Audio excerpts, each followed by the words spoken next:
We are getting new details on the shooting death of a young mother in Chicago. Prosecutors say the woman accused of killing her did not know her before that encounter. We're also learning the accused had filed an order of protection months earlier that was never served. Tia Ewing is here with the other key points we've learned from court today. I mean, so many key points in this case. And you mentioned her saying that she didn't know her. She said she had never laid eyes on her before until this shooting. And we know she is the alleged shooter in this case. Let's run it down for you. Prosecutors are revealing new details about the shooting that left Romeka Blackman dead. They say the accused shooter, Quadeja Johnson, had never met Blackman in person, even though she filed an unserved order of protection against her last December, claiming threats through family members. Blackman's mother is now left raising her 7-year-old grandson. Okay, guys.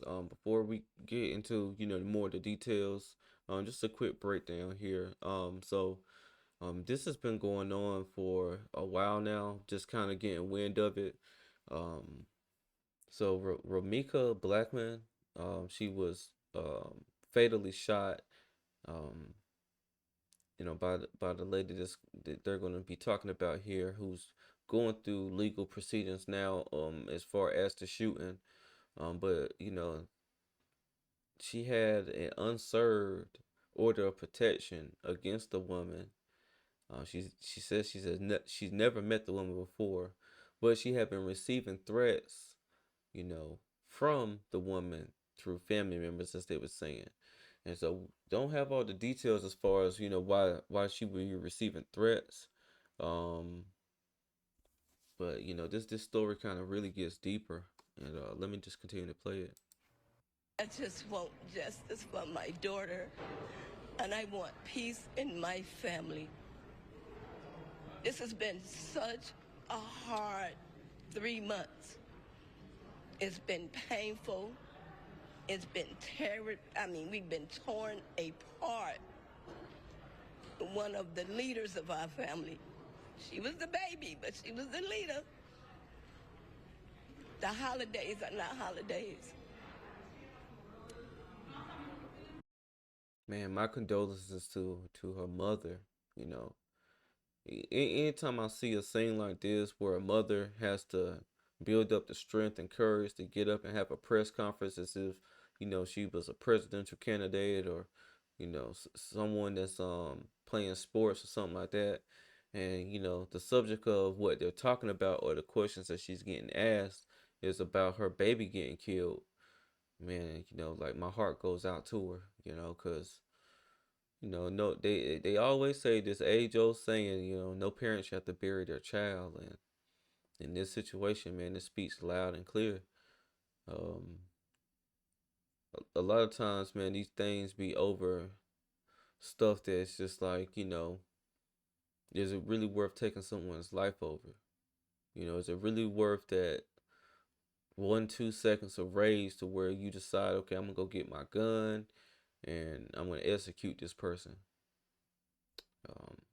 It's just, another tragic story, but this is what we're in the business of covering, and I definitely want to bring my opinions to these type of topics, and just make sure that people are aware of what's really going on within their community, and what's going on within the United States right now.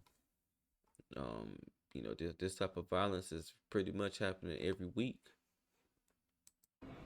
I'm just grateful to God. Well, let's walk through this. So on September 8th, investigators say Johnson and the father of her child were near his home. They drove Johnson to 20 West Cermak, where her car was parked. They placed their 6-month-old into Johnson's car in the back seat. Around the same time, Blackman had just dropped off her son at a nearby school and drove back to the area where Johnson and the father were. Witnesses told police the women argued. They reported the father pushing Johnson away and Blackman standing with her arms crossed. They say he then slammed a car door on Blackman and also put her in a chokehold. Prosecutors say Johnson broke. Damn, he did all that and he's not even arrested? That's crazy. If someone is saying that, that means a witness that has come forth and gave that piece of information. He pushed her, strike 1. Slammed the car door on her, strike 2. And put her in a chokehold, strike 3.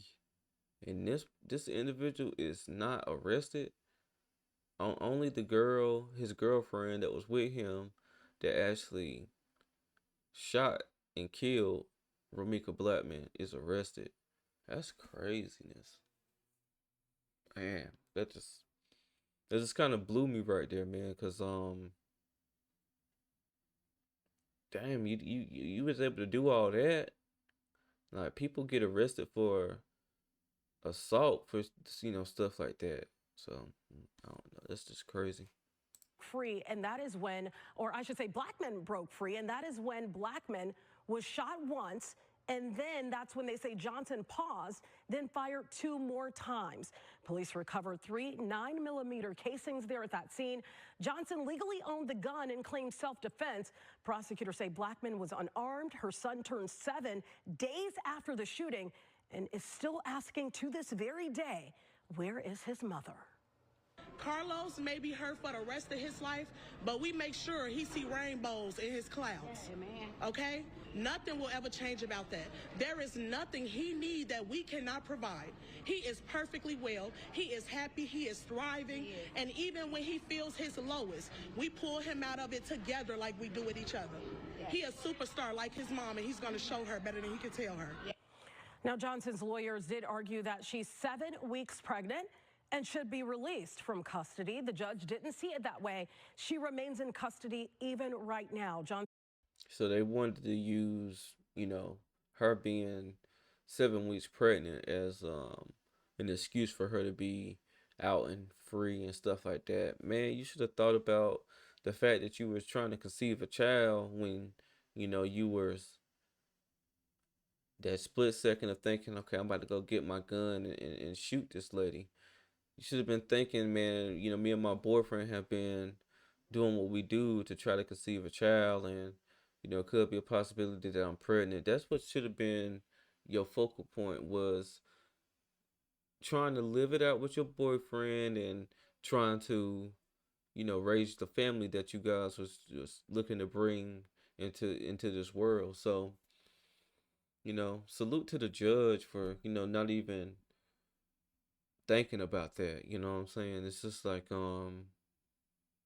you put yourself into this situation, and you took a 7-year-old, he had just turned 7 a couple days afterwards, which I I know he was looking around for his mother, like, where's my mom on my birthday at 7 years old?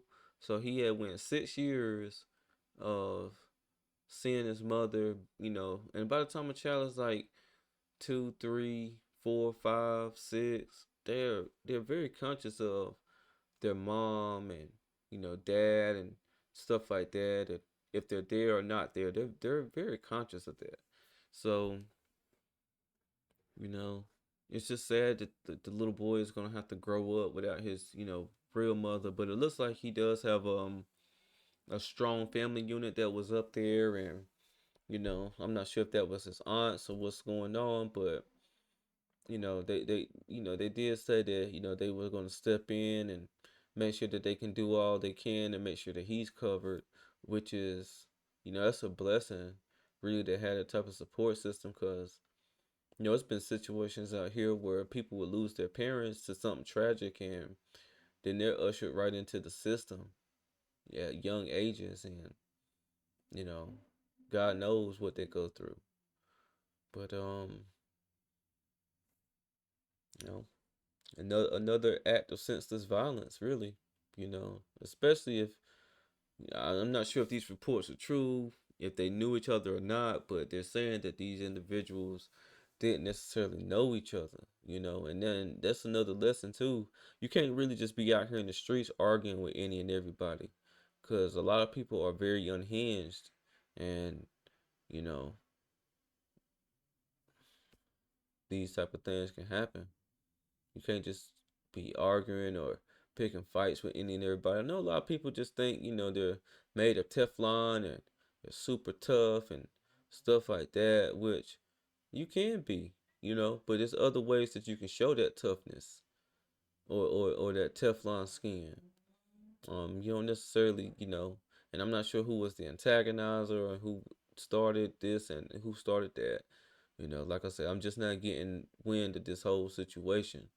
Um, but you know, sometimes, man, it may seem like the punk or pussy shit to do, but you know, I'd rather have my life. I'd rather live to see another day versus trying to prove to anybody that I'm, you know, the toughest or the big bad wolf, you know.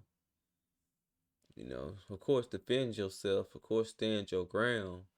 But you know, if you're gonna do that, then you also have to be prepared for what comes with it, or you know, really make sure that you're well armed to be able to defend yourself in any situation. So you know, we'll see what becomes of this. I'm sure there's gonna be more details released and of course more court proceedings and stuff like that. Let me see if they mention anything about the dude here. His next court appearance is scheduled to happen December 23rd. This is a story that we've watched closely, a lot of national reaction to it, and of course we'll continue to follow it. Yeah, and a lot of new details we learned today. Have we heard at all from the father? In fact, I just received a FaceTime call from the father. He says a lot of what the witnesses are reporting that we're hearing from the Cook County State's Attorney's Office, he's saying that the details did not play out that way. He's asking questions about, are they sure they saw this? What is making them say that he put her in a chokehold? All of these things. So he's saying the narrative didn't play out quite like what we're hearing and what we heard in court today. So this is one that we will be following, and of course we're going to try to make sure that we get his side of things as well. Yeah. We are getting new. So of course he's going to say that because he wants his freedom. Because again, if the things that these people are saying, these witnesses are saying, and if it's multiple witnesses, the thing is like how could multiple witnesses have the same type of story of what happened and it didn't actually happen? So I don't know, man. It's just crazy. You know, of course he's gonna deny it and stuff like that. You know, that I mean, why would you own up to that if you've committed such cowardly acts, you know? So again, my condolences to her family, Ramika Blackman's family, and you know, praying that her son is able to, you know, grow up and somehow have a normal life, even though he's gonna have plenty of questions. And you know, once he becomes a young adult or an adult who can get on the internet and search the internet and put in his mother's name, you know, he's gonna see all this content and stuff like that that's surrounding this whole thing. And you know, just pray for his peace. You know, just pray for his peace. Honestly, I'm gonna go ahead and wrap this up though. If you like my content, make sure you like, comment, and subscribe to my channel. I do appreciate everyone who has subscribed. I'm up over 100 followers, and it's been like 28 days. So, you know, I'm very appreciative. You know, people don't have to take the time to watch my videos or take the time to subscribe or hit the like button and stuff like that, but you do it. And you know, I don't really want to go too many videos without, you know, saying how much I appreciate it. Again, I hope to, you know, start doing live shows here very soon. But you know, until then, you know, I'm gonna just continue to, you know, do these videos on these different topics and stuff like that, while I'm planning and, you know, really getting myself together to start doing live. So you know, I appreciate you guys. You know, we're gonna build a community over here, and you know, we're just gonna keep it pushing, keep it moving. And again, this is Justin Paul. Peace.